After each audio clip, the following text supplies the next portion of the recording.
Knock and the door will open. Seek and you will find. 안녕하세요. 반갑습니다. 오늘 이종실의 특수경매 추천 및 권리 분석 시간입니다. 매월 둘째, 넷째 금요일 날 오후 3시부터 5시까지 또 7시부터 9시까지 또 같은 강의를 2번씩 하고 있고 7시에 하는 강의는 동영상으로 실시간 같이 들을 수 있게끔 강의를 하고 있습니다. 제가 어디 해외 여행 갈 때마다 그쪽에 이제 캐리커처 그리는 사람이 있으면 한번 그리게끔 됐는데 맨 왼쪽에 있는 거는 일본에 갔을 때, 두 번째 있는 것은 중국에 갔을 때고, 세 번째 있는 거는 스페인에 갔을 때입니다. 둘 다 이건 스페인에 갔을 때 두 개 그린 건데 어떤 것이 제일 닮은지는 모르겠지만 다 사람들이 보면 나름대로 이걸 보면 이걸 보든지 다 좀 닮았다고 얘기는 하는데, 자, 첫 번째 물건입니다. 2023년 타경 30184 주택이고 토지 건물 일발매이고 공유물 분할을 위한 경매입니다. 이것은 누가 지분으로 낙찰을 받았다가 협상이 안 되니까 다 팔아서 나누자 이렇게 한 것입니다. 사실 제가 이 물건을 좀 알고 제가 한 4년 전에 이 물건을 지분으로 나왔을 때에 강제 경매로 500만 원으로 경매가 청구됐었거든요. 그때 500만 원이고 집이 너무 좋기 때문에 취하될 거라고 생각해서 제가 추천을 했었어. 우리 수강생이 낙찰을 받았었어요. 한번 떨어졌을 때에. 그랬는데 제가 이제 현장을 가서 현장을 받기만 했지만 집 안에는 못 받고 그 동네 이장을 만나지 못했거든요. 그런데 우리 수강생이 낙찰을 받고 난 다음에 협상을 하라고 가라고 해서 가봤더니 여기 정신박약자 부모 형제들이 자식들이 살고 있더라고요.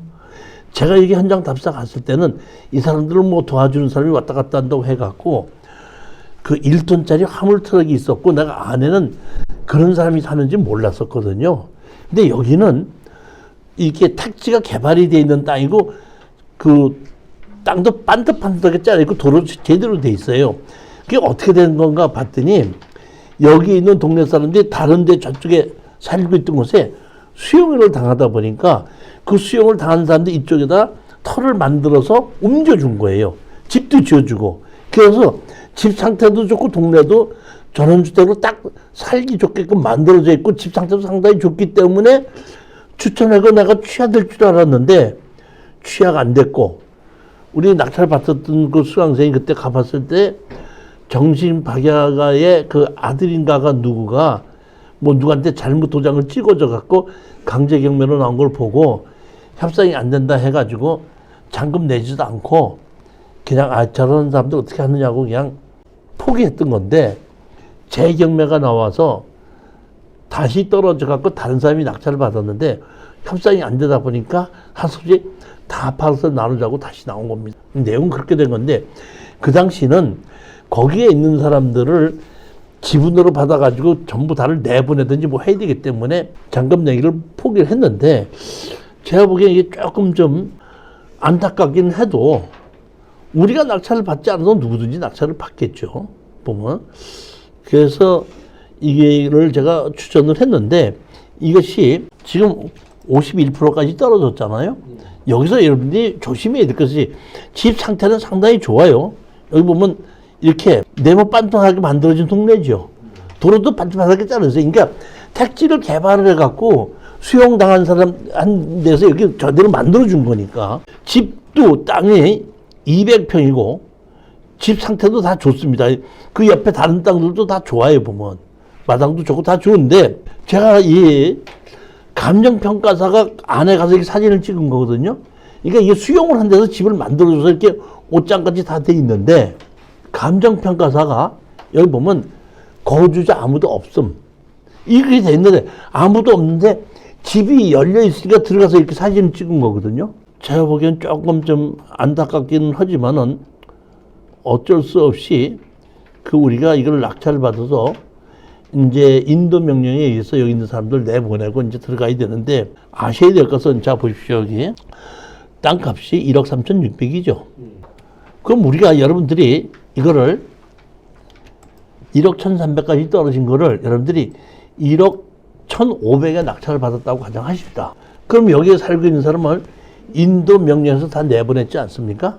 내려보고 정리를 딱 해놓고 땅이 227평이고 건물까지 다 낙찰 받았으니까 이제 공인중개사한테다가 팔아주십시오 하게끔 되면, 땅이 몇 평입니까? 그러면 땅이 227평입니다. 아 그래요? 그러면 거기 땅이 한 30만 원 가니까 60만 원 가니까 6, 2, 12해서 1억 2천이고 27평이니까 한 1억 한 4천 정도쯤 가겠군요. 이렇게 되거든요. 그러면 그럼 이런 작전이고, 그러면 얼마에 팔아주실 수 있습니까? 그러면 건물이 이렇게 있지 않습니까? 그럼 내가 건물은 그럼 얼마를 칩니까? 이렇게 물어보지 않습니까? 그럼 그 공인중개사가 그런 경우에 건물은 치지 않습니다. 그렇기 때문에 많이 받고 팔아봐야 건물은 그냥 주고 땅값 1억 5천이에요. 감정가대로 2억 2천을 못 받는다 이런 뜻입니다. 그러니까 그걸 알고 여기 감정가에 70% 팔겠다고 팔아서 입찰 가격에 들어가면 절대 돈이 남는 거 아닙니다.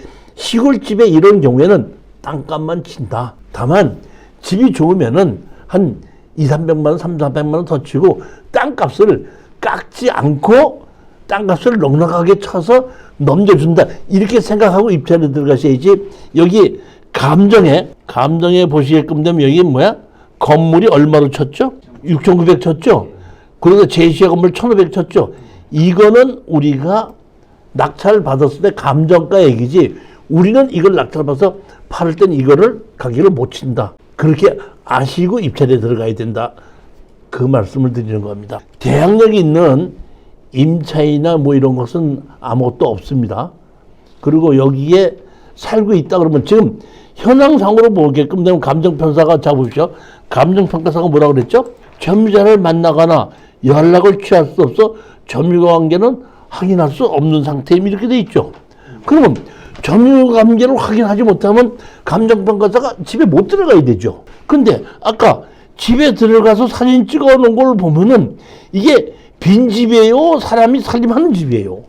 그러니까 거기 그런 것에 대해서는 조금 아셔야 되고, 만약의 경우에 이걸 진짜 입찰에 들어가고 싶다고 할 때는 이 동네 이장을 만나봐서 이 집이 지금 내용이 어떻게 되는지를 한번 알아봐야 되는데, 먼저 번에는 지분이기 때문에 포기했는데, 이제는 내가 낙찰을 안 받더라도 다른 사람이라도 낙찰을 받는 거 아니에요. 네, 그리고 우리는 안 나간다고 해서 인도 명령에서 내보낼 수는 있다. 이렇게 생각하시면 하고, 절대 지르지 말고 들어가시라 이런 얘기고, 안 되면은 이런 경우에 원래 49%까지 떨어져야 되는데 20%씩 떨어져서 4번 아니에요? 한 번 더 떨어진 다음에 들어가는 것도 맞기는 맞는데, 집이나 이런 위치나 워낙에 좋아요. 제가 이 가봤을 때 동네나. 그렇기 때문에 그냥 지금 51%의 최저 가격으로 들어가는 게 맞지 않는가 이런 싶은 생각이 들어가는 겁니다. 두 번째 물건입니다. 전라북도 전주시 완산구의 토지만 매각입니다.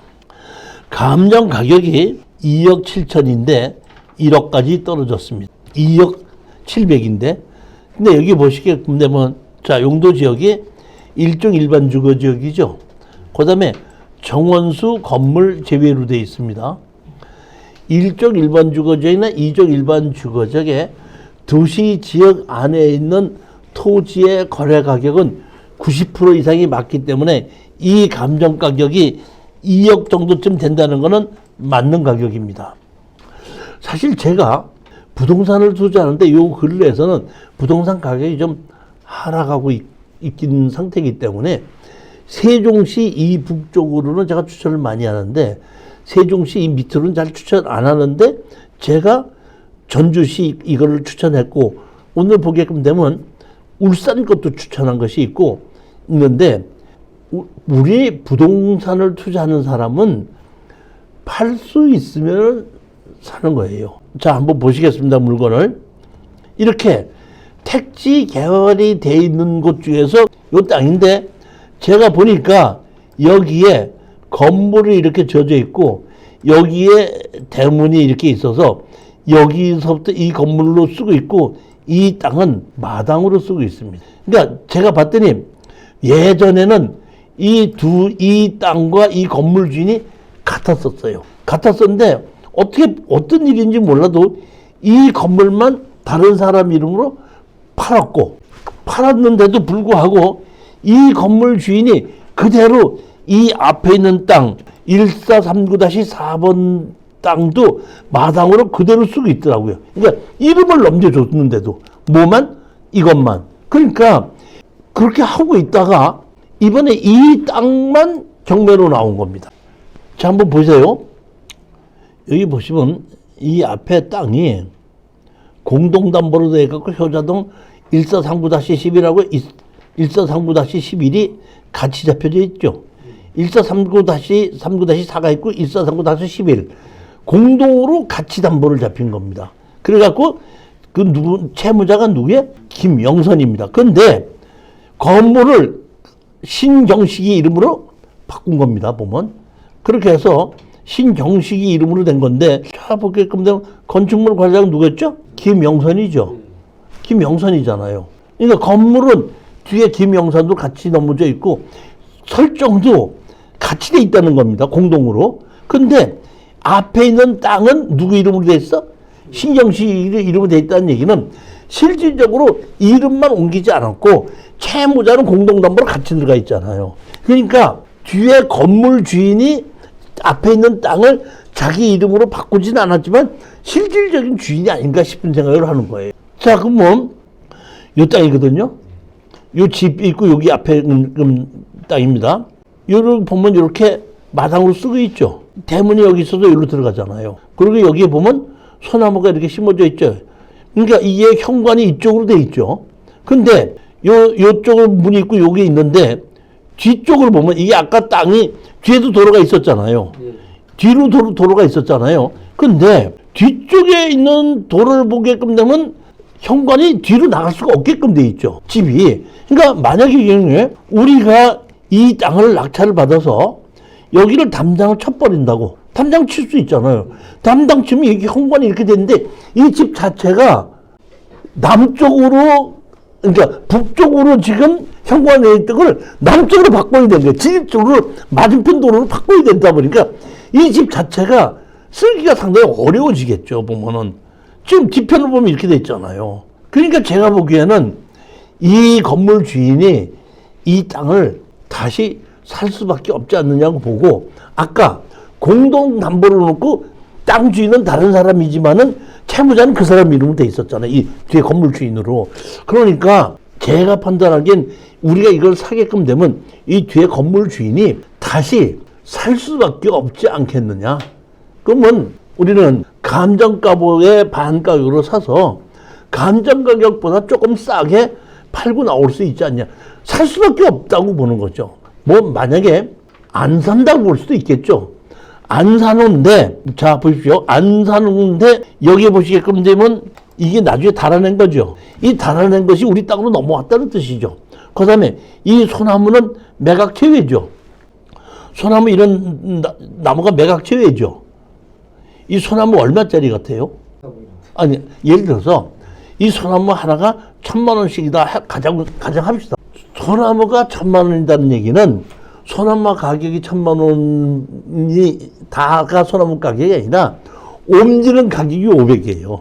그리고 그 나무 살려야 되죠. 1,000만 원짜리 나무가 이전을 하려면 살려야 되기 때문에 그 살리는 조건들에서 가격이 1,000만 원 가는 것이지 소나무 자체가 1,000만 원이 아니라는 얘기예요. 그러면 우리는 이 땅이 우리 땅에 있죠. 우리 땅에 있지 않습니까? 내가 만약에 우리가 우리가 있으면 우리 땅에 있어도 앞집 사람이 보는 거죠. 우리는 매각체외죠. 그러니까 소나무 주인이 앞집 사람이죠. 앞집 사람한테다가 네가 내 땅을 이용해서 소나무를 심어놓고 있으니까 소나무를 철거해서 가지고 나가고 철거할 때까지 지료를 줘라. 그 다음에 이 앞에 달아내서 우리 앞으로 쓰고 있잖아요. 이거 어떻게 한다? 철거해라. 그리고 우리는 여기다가 담장 치는 거죠, 이렇게. 그럼 이 사람이 나오지를 못해요. 그렇지 않습니까? 그러니까 우리는 그냥 이거 사서 적당한 가격에 감정 가격보다 비싸게는 팔고 감정 가격보다 좀 싸게 협상을 해서 건물 주인에게 팔고 나오자. 이런 마음에 제가 오래간만에 전주에 있는 이 물건을 추천한 겁니다.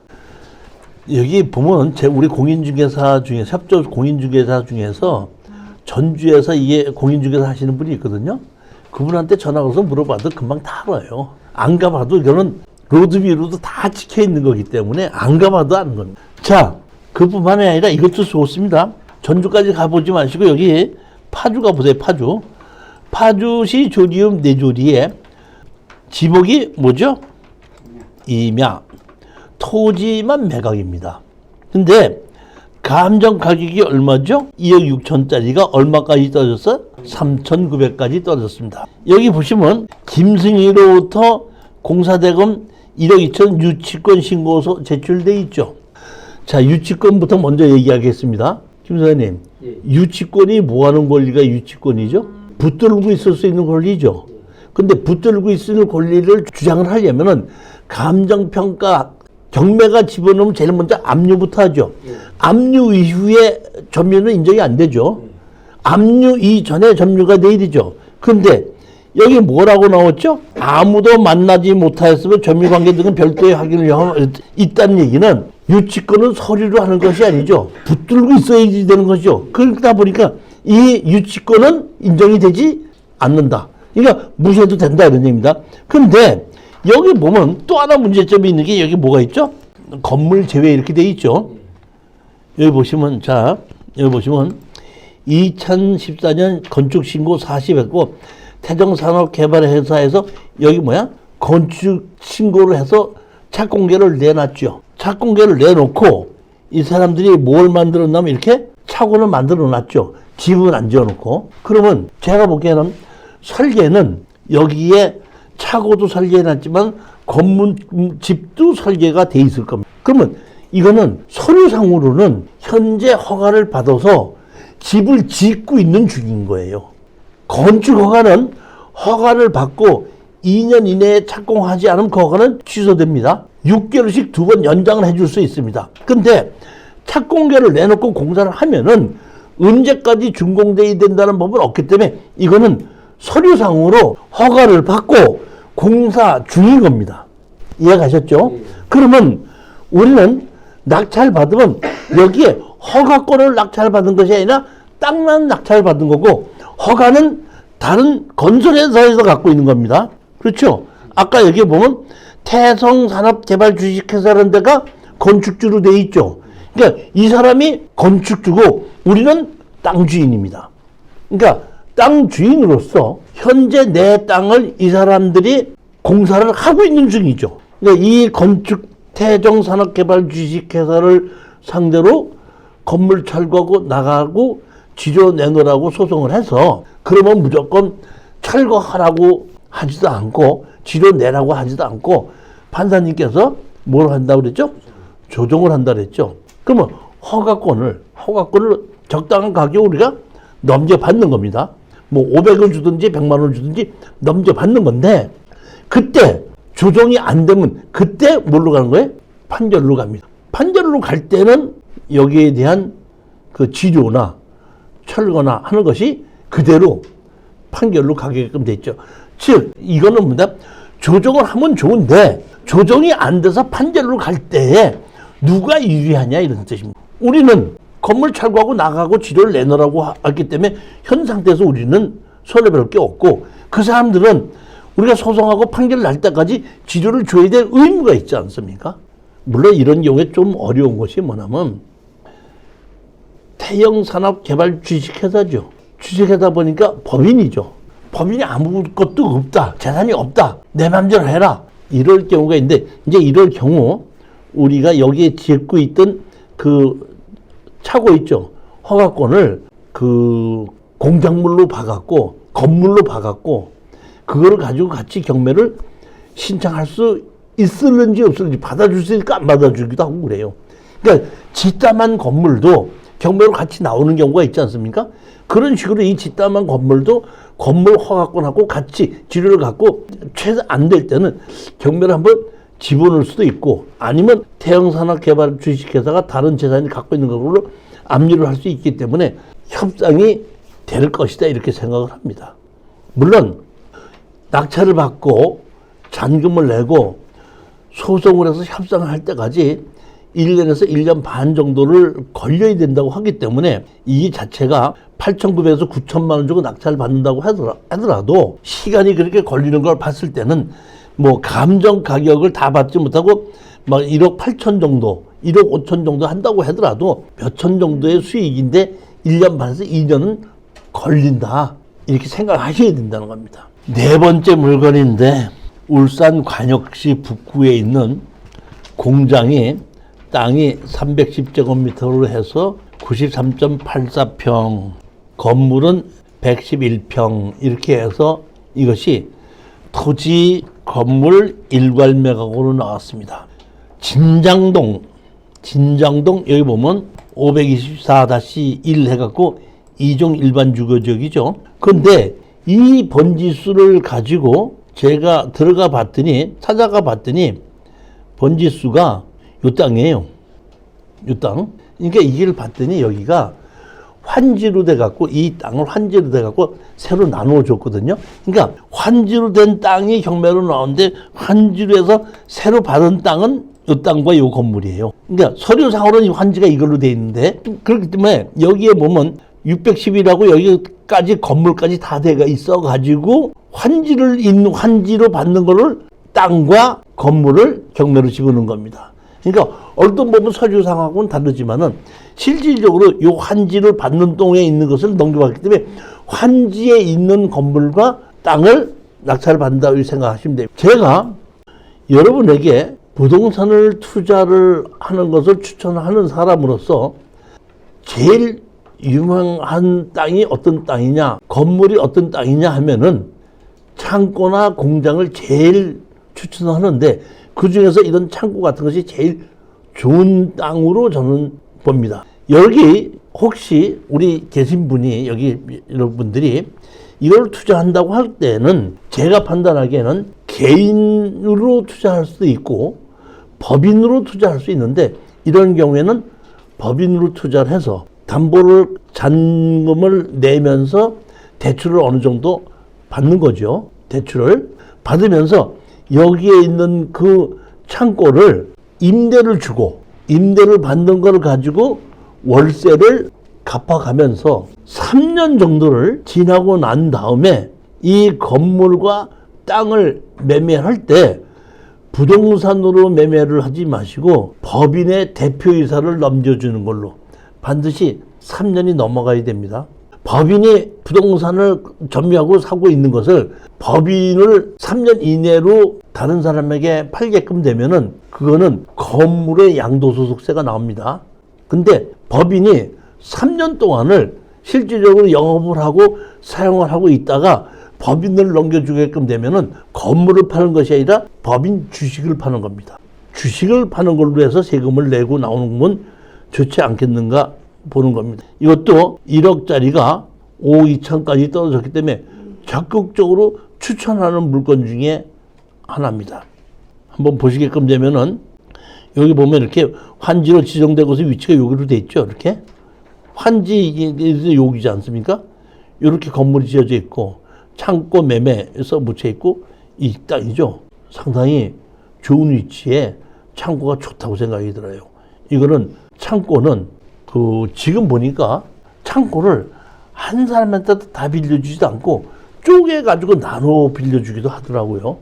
그리고 창고업이 상당히 지금 앞으로 가면 갈수록 창고업은 더 많이 발전되리라고 보는 겁니다. 자, 오늘 제가 그 새로운 말씀을 드리겠는데 제가 유튜브를 하기 전에 제가 이 특수 경매를 예전에 강의를 할 때는 이 다음 카페 이종수의 특수 경매라는 다음 카페 이 예전에는 뭐였냐면 그 이종수의 특수 경매가 아니라 명지토지개발 아카데미라는 걸로 해서 한 20여 년 전에 카페를 만들어서 거기를 가지고 개발하는 거나 특수경매 하는 거를 설명도 했고 자료도 올려놓고 수강생 모집도 이 카페로 했었어요. 그러다가 코로나가 오는 바람에 제가 유튜브를 하면서 이 카페를 등한시하고 유튜브 편집하고 배우고 유튜브를 올리고 뭐 이렇게 만드느라고 이 카페를 제대로 손질을 못했다가 이제 다시 이 카페를 제가 새로 정리를 하면서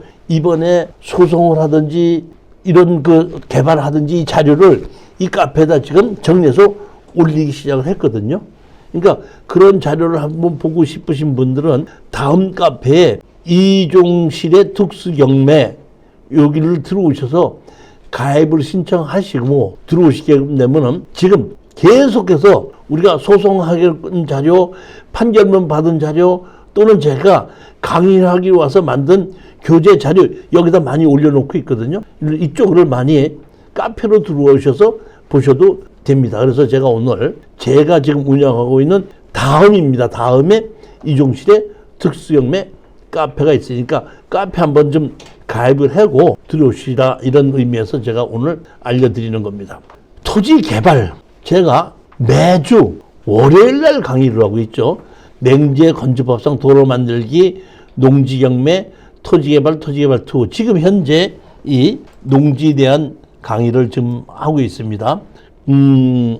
매주 월요일 날 오후 3시서부터 5시까지 강의하는데 앞으로는 이 토지 개발도 그 화요일 날로 넘어가기도 합니다. 그러니까 지금 현재는 화요일 날은 특수경매, 월요일 날은 토지 개발 강의하고 있는데 4개월이 과정이 끝나고 나면은 화요일 날 토지 개발 과정이 하고 또 4개월 끝나면 특수경매 하면 4개월 동안 특수경매 4개월이 지나고 나면 토지 개발 다시 또 특수경매 이런 식으로 해서 주간 야간 3시에도 하고 7시에도 하는데 매주 월요일 날에는 주간에만 하고 있습니다. 3시부터 5시 30분까지만 하고 있습니다.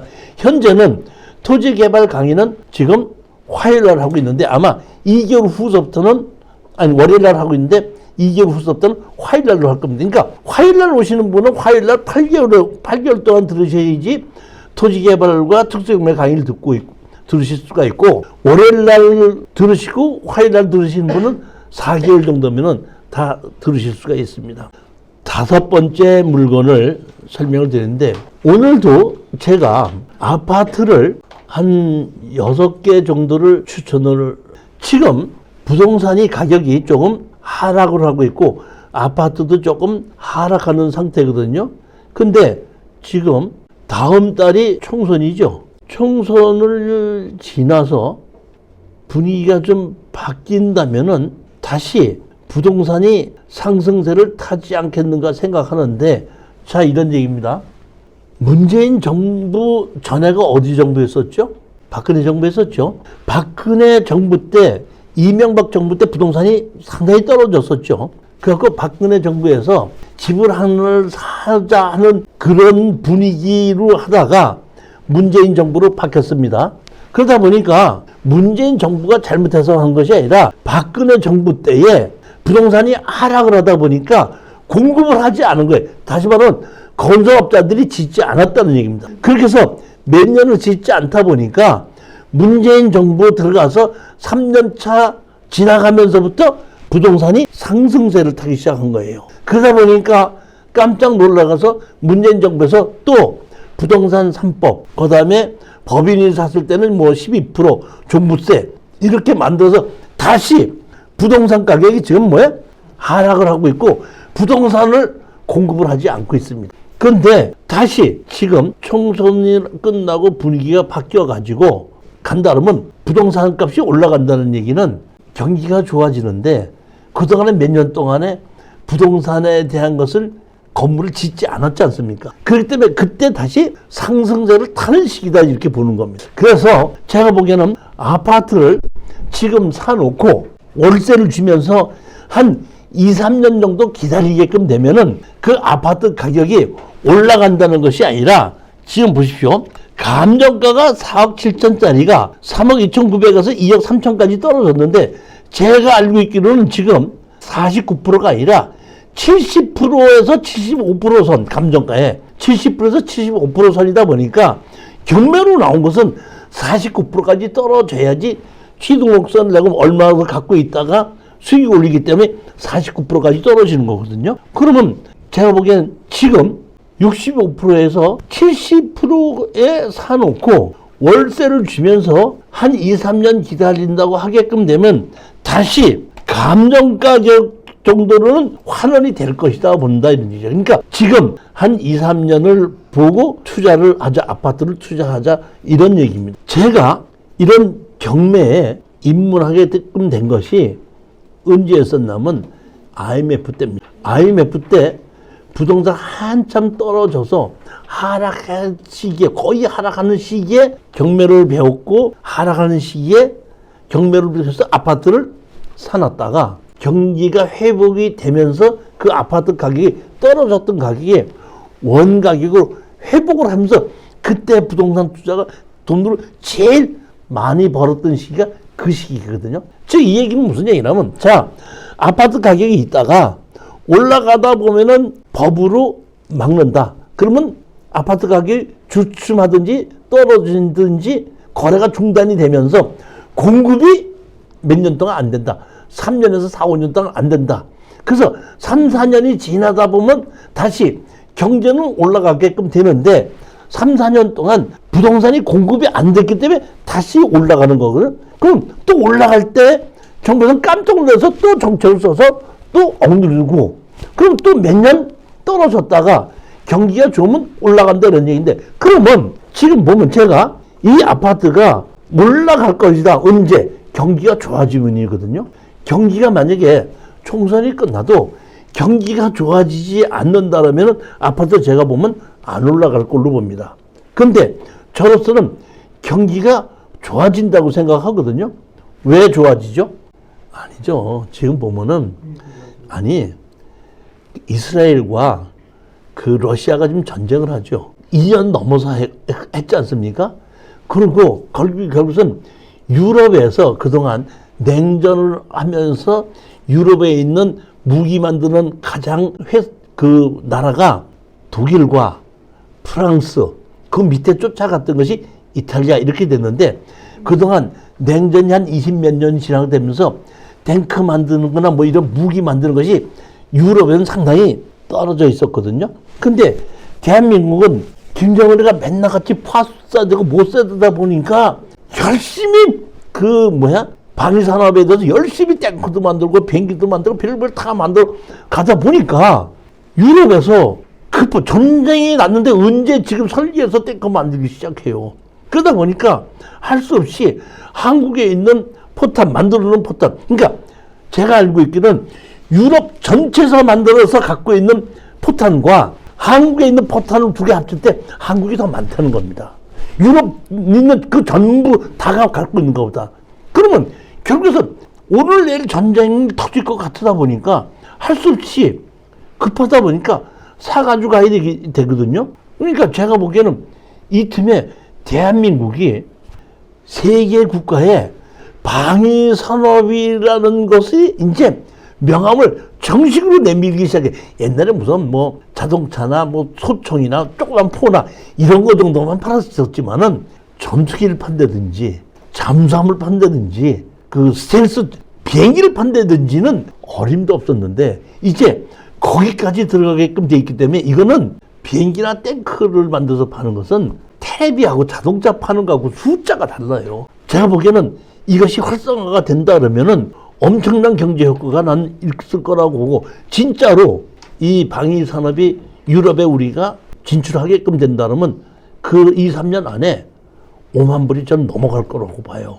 그랬을 때에 이 아파트 가격이 이 감정 가격보다 더 올라간다고 보지는 않지만은 2, 3년 내로 이 감정 가격대로는 회복이 될 거라고 봅니다. 그래서 지금 49%까지 떨어진 것을 65%나 70% 정도 가격에 사서 2, 3년 기다렸다가 팔고 나오자 하는 것이 제가 이 아파트 투자를 해서 이렇게 49%까지 떨어진 아파트를 한 6개를 제가 오늘 추천을 한 겁니다.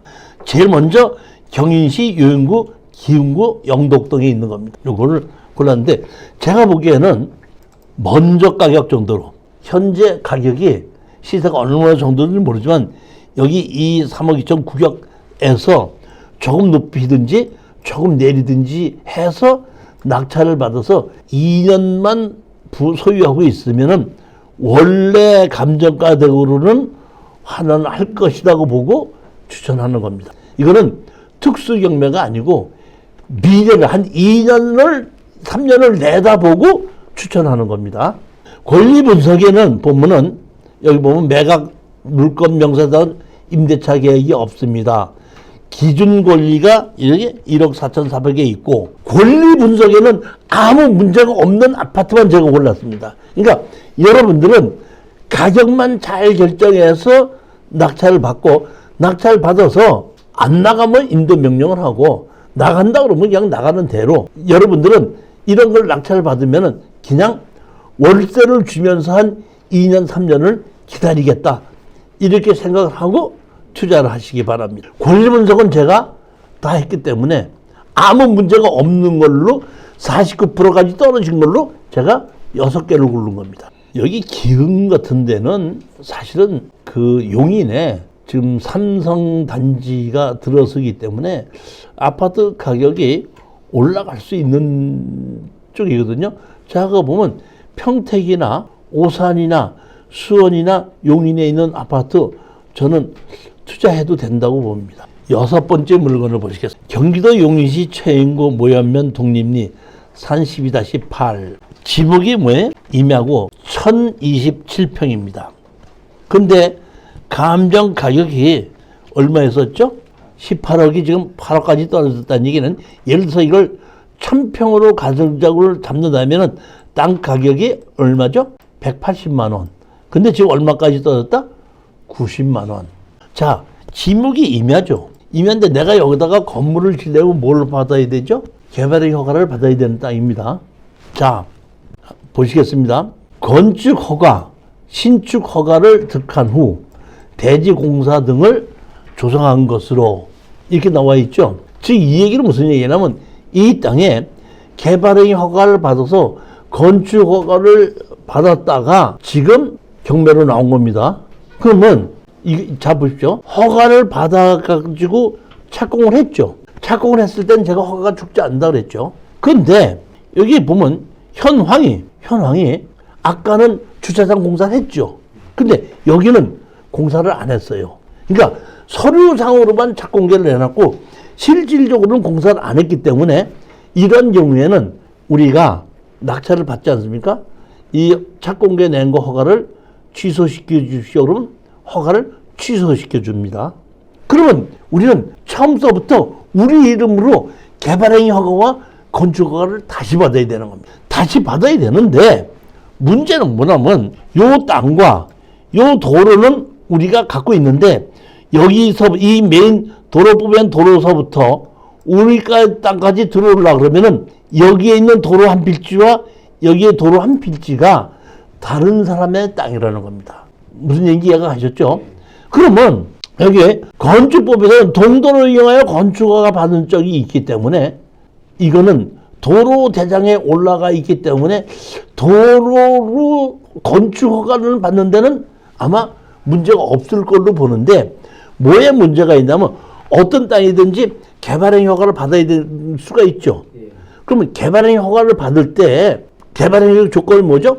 경사도, 임목번수도, 표고도, 그 다음에 도로, 그 다음에 맨 마지막에 뭐죠? 배수로. 즉 이 얘기는 뭐냐면 건축법상 도로는 인정이 될 수 있지만은 너희들이 여기다 집을 지어서 하려고 그러면 배수로 사용승낙을 받아오라고 도시 개발과에서 요구하는 것이 아닌가 싶은 생각이 들어요. 제 생각이에요. 왜냐하면은 제 여태까지 경험에 의하면은 하나님께서 나를 위해서 이렇게 좋은 땅이 이렇게 18억짜리가 9억까지 떨어지게끔 된 적이 없습니다. 그럼 떨어졌을 때는 제가 보면 뭔가 이유가 있을 거라고 보는데 제가 이거를 가지고 권리 분석을 해보면 이유는 개발행위 허가를 받을 때 여기에 땅 주인의 도로 주인의 배수로 사용승낙을 받아와라. 이것이 가장 유익한 이유가 아닐까 이런 생각이 드는 것. 제가 보기엔 그래요. 그러면 우리가 낙찰을 받았을 때 여기에 건축 허가를 받으려고 했을 때에 배수로 사용승낙서 받아오라고 했을 때에 배수로 사용승낙을 이 땅 주인이 해줄 것 같아요? 안 해줄 것 같아요? 이 도로 주인이. 자, 보면 이 도로 주인이 누구죠? 법인으로 있다가 개인으로 바꿨는데, 제가 보면 개인으로 바꾼 게 아니라 일부를 개인한테 좀 띄워준 게 아닌가 싶어요. 제가 보기엔 그런 것 같습니다. 자, 그런데 여기 보십시오. 여기 보면 요 건물입니다. 요 건물을 제가 건축물 관리자님 띄워봤더니 여기는 뭐야? 6m 도로를 만들었죠. 그러니까 제가 보기엔 요 도로는 개인의 땅이지만은 건축법상 도로로 등재됐고, 그 다음에 준공을 받아서 이 도로는 도로대장에, 건축법상 도로대장에 올라가 있는 걸로 봅니다. 이거는.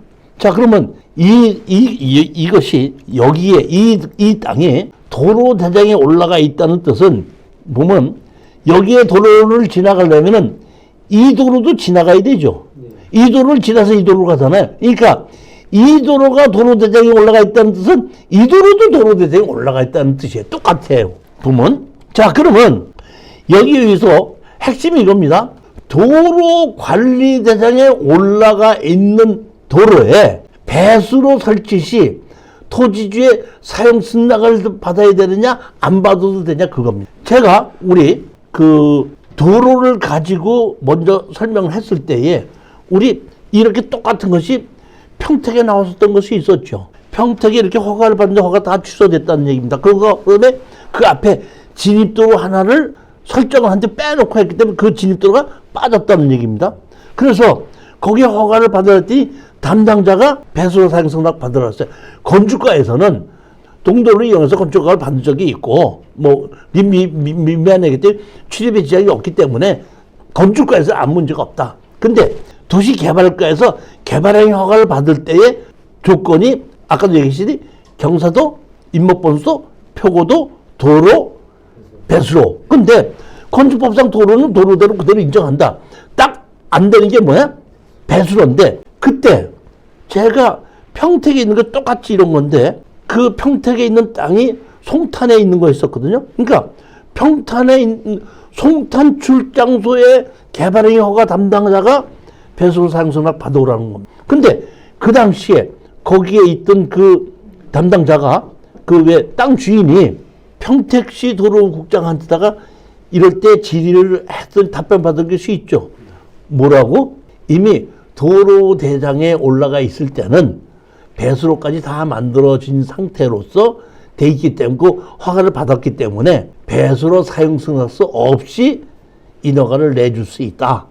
이렇게 됐기 때문에 송탄주사소 담당자한테다가 야 여기 위에 상관이 이런 식으로 만들기 있지 않느냐 해가지고 그 당시에 그거를 땅 주인의 사용승낙서 받지 않고 개발행 허가를 다시 받은 적이 있거든요.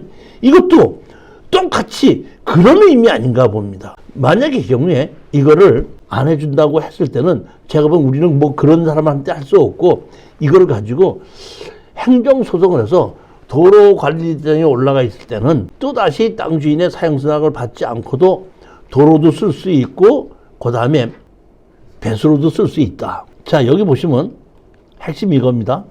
이 도로에 의해서 건축허가를 받았죠. 건축허가를 받았죠. 어떤 땅에 건축물을 건축하거나 대수자는 구청장의 허가를 받아야 한다. 하다 보니까 아까 이 진입도로를 이용해서 건축허가를 받았죠. 받았죠? 제1항에 따라 건축허가를 받으면 다음 것과 어느 허가를 받거나 신고한 걸 보면 여기 뭐가 있죠? 사도법 제4조에 따른 사도개설 허가를 받은 것으로 본다. 이렇게 돼 있죠. 그러면 이 도로가 사도법에 의해서 사도개설 허가를 받는 땅으로 보냐 아니냐는 걸 보는 건데, 자, 이거 오늘 도로에 대해서 잠깐 얘기하고 넘어갑시다. 어떤 땅이 있는데 땅이 지목이 농지지 않습니까? 그럼 그 땅은 개인 땅이 아니라 농지법 적용받는 땅입니다. 그러면 여기 보면 지목이 도로로 돼 있을 때인데 국가나 지방자치단체의 도로라 그러면 그건 도로법 적용받는 땅입니다. 그런데 지금 개인이 갖고 있으면서 도로를 만들었죠. 이거는 무슨 법 적용받는 게? 사도법을 적용받는 땅입니다. 어떤 땅이 있는데 지목이 뭘로 돼 있어? 도로로 돼 있기는 한데 사람과 자동차 통행이 가능하지 않는데 지목이 도로라고 돼 있다고 할 때는 건축법상 도로도 아니고 사도법의 사도도 아니고 도로법은 도로도 아니고 지목이 도로인 거예요. 그건 지목이 도로는 아무것도 그러니까 그 땅 자체가 무슨 도로법에 적용을 받는 땅이 아니라 지목이 도로다는 얘기지 그 이상 그 이하도 아니다. 어떤 다른 법규 적용을 받지 않는다는 얘기입니다. 그런데 또 어떤 다른 사람의 땅을 이용해서 내가 정식 건축 허가를 받지 않았지만은 무허가 건물이라도 다른 사람 땅을 이용해서 진출입을 하고 있죠. 그럴 때는 그 땅은 개인 땅이거든요. 건축법상 도로도 아니고 지적법상 도로도 아니고 도로법상 도로도 아닙니다. 그냥 개인 땅입니다. 남의 땅인데 그렇게 진출입을 할 때는 그 사람이 막을 수도 있는 땅 주인이 자기 재산 권리에서 막을 수 있는데 그때 막게끔 되면 우리는 뭘로 소송을 하냐면 주의토지통행권으로 소송을 하는 거죠. 근데 그 땅 자체가 아무 땅도 아니라고 할 때는 자기 땅이 되면 민법에 의해서 다른 법규 적용을 받지 않는 자기 땅에 자기가 뭐 나무를 심을 수도 있고 농사를 짓고 막거나 물건을 갖다 놓거나 막는 게 아니야. 물건을 갖다 놓는 거지. 물건을 갖다 놓는 게 어떻게 보면 남을 다니는 걸 막을 수도 있겠지만은 자기 땅이다 보니까 민법에 하면 얼마든지 갖다 놓을 수 있는 땅인데 핵심은 뭐냐면 그 땅이 건물을 지었을 때 도로로 사용승낙을 받았다고 할 때는 그때는 개인 땅이 아니라 사도법을 적용받는 땅이다 이런 얘기죠. 사도법을 적용받으면 뭘 할 수 없다? 막거나 돈을 받을 수 없다. 배수로 설치 얼마든지 다시 말하면 건축 허가를 받으면 배수로 설치를 할 수 있다고 보는 거기 때문에 제가 보기에는 담당자가 만나보진 않았지만은 이거를 살라고 하는 사람들이 개발행위 허가를 받을 때 허가를 내줍니까? 했을 때 담당자가 배수로 사용승낙을 받아오면 해드리겠습니다. 했기 때문에 가격이 떨어지지 않았나.